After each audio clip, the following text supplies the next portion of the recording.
Fox News host Laura Ingraham makes a living saying provocative things, but a tweet she sent out last week almost cost her a living as advertisers started to bail. But not everyone thinks boycotts are the right tool. He's been called a crisis actor and other things since becoming the primary face of students who survived the shooting at Marjorie Stoneman Douglas High School in February. But this tweet from Laura Ingraham 10 days ago stood out. David Hogg rejected by 4 colleges to which he applied and whines about it. The tweet prompted instant outrage for being mean-spirited and off-point. But Hogg stood his ground, challenging Ingraham's advertisers to boycott the show. We're going to go after the money because that's where it hurts them the most. It worked. Advertisers left even after Ingraham tweeted this. On reflection, in the spirit of Holy Week, I apologize for any upset or hurt my tweet caused him or any of the brave victims of Parkland. But now some media people, including CNN's Brian Stelter, are questioning whether boycotts are the right way to go. My view is let's not shut down anyone's right to speak. Let's meet their comments with more speech. And that's a sentiment shared by others, including the right-leaning Sean Hannity, whose own show was the target of a boycott last year. It's only an effort to silence speech that other people don't like. But boycotts work. It wasn't until dozens of Bill O'Reilly's advertisers pulled off his show a year ago that he was finally fired over sexual harassment allegations, something the savvy David Hogg seems to understand well. This is a David and Goliath story, and it appears David has won. Round 1, anyway. Well, as anybody who's sat on this panel for many years knows, I am very consistent on this. I don't like boycotts either. And even if they are effective, I feel that same way effective. I felt that way with Bill O'Reilly.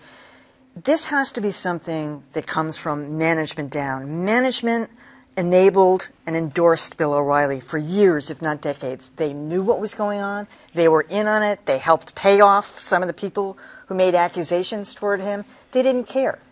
The only thing they cared about was the money. And as soon as the money dried up, they let him go. But it has to come from, it has to be leadership in these places. If leadership had come forward in the Laura Ingraham and said, Laura, you can't say these kind of things to a 17-year-old kid. It's completely off point. It has nothing to do with the issue at hand, which is gun control. If they had said that, and by the way, we're going to make that a public statement, and we're going to take you off the air for 3 days. So, somehow or other, these people need to find a backbone and not, okay, so the public gets these things going, but to me, it's not the right way to go. I've been thinking about this a lot, and I'm not sure how we can call it a boycott. It seems to me that everyone is exercising their First Amendment rights. Laura Ingraham exercised her First Amendment rights, and then David Hogg exercised his First Amendment rights.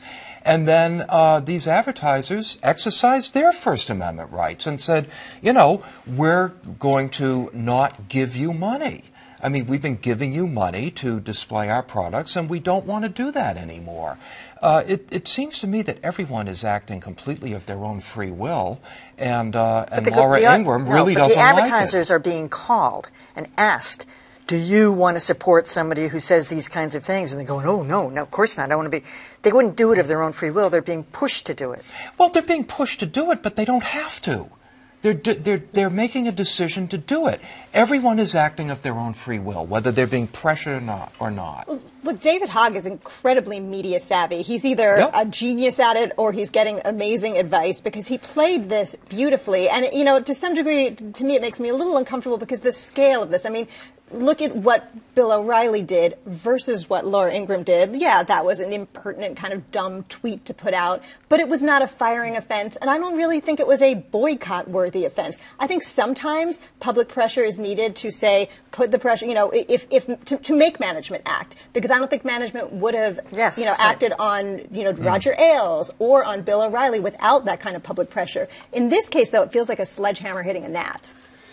It's been interesting to watch the ways in which the use of boycotts has changed over the last couple of decades. In the 80s and the 90s, even the early 2000s, it was predominantly conservative groups, focused on the family and other, who would be organizing boycotts of advertisers on, say, programs that featured gay characters, things like that. And that tactic has moved from being a successful conservative tactic to being a successful liberal tactic. And to a certain degree, the people who are on the other side at any time don't like it. But I agree with Dan. A boycott is a form of political speech. I find it unlikely that a giant corporation who is advertising on national cable television can't handle being called by a few people. It's also interesting that this is happening in the context of large corporations becoming much more interested in the political values that they project. You've seen this through a lot of the gay marriage issues and others, where corporations would be pointing out, hey, we support same-sex marriage, we support people from different identities, and that is something that corporations feel that they have to do. So I think it's a moment when this sort of tactic can be very effective. I'm going to pick on the advertisers here. I think they're quite hypocritical.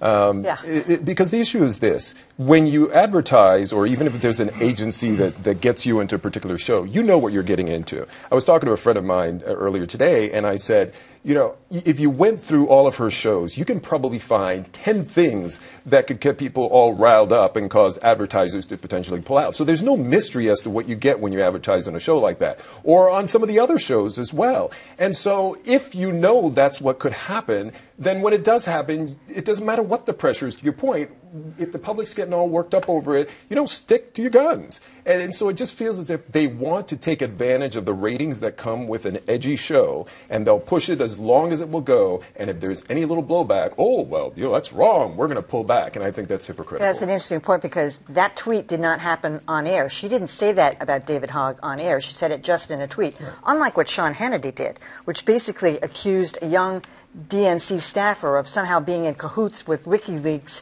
that leaking information to him that eventually led to her murder with absolutely no foundation of proof whatsoever.